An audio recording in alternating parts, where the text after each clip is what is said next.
మొదట గరత్మంతుడు కృష్ణుడితో ఇలా అంటాడు, కృష్ణ, నాకన్నా ఈ జగత్తులో అసలు వేగంగా వెళ్ళే పక్షి ఉందా అని అడుగుతాడు.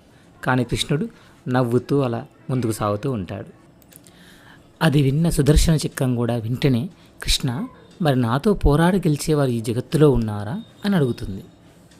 అప్పుడు వెంటనే సత్యభామ కూడా వచ్చి, కృష్ణ, మరి నాకంటే అందంగా ఉంటుందా మీ సీతమ్మ అని చెప్పి అడుగుతుంది.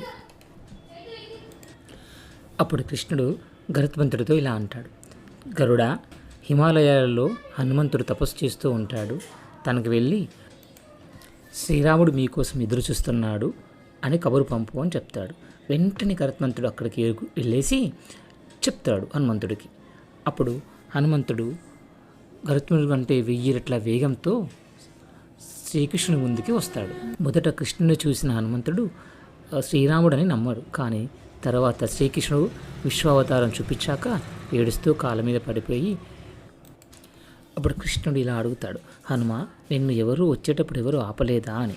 హనుమంతుడికి ఆ సమాధానం ఇస్తాడు, ఎవరో చక్రం నన్ను ఆపడానికి ప్రయత్నించింది స్వామి, కానీ దానితో పోరాడే సమయం వృధా ఎందుకు చేయాలి అని అమాంతం మింగేశాను స్వామి అని అంటాడు. చివరిగా సత్యభామను చూసి, స్వామి, ఎవరు ఈ చిలకత్త అని అంటాడు. హనుమంతుడు ఇలా ఒకే ఒక మాటతో ముగ్గురి యొక్క గర్వాన్ని అణిచివేస్తాడు.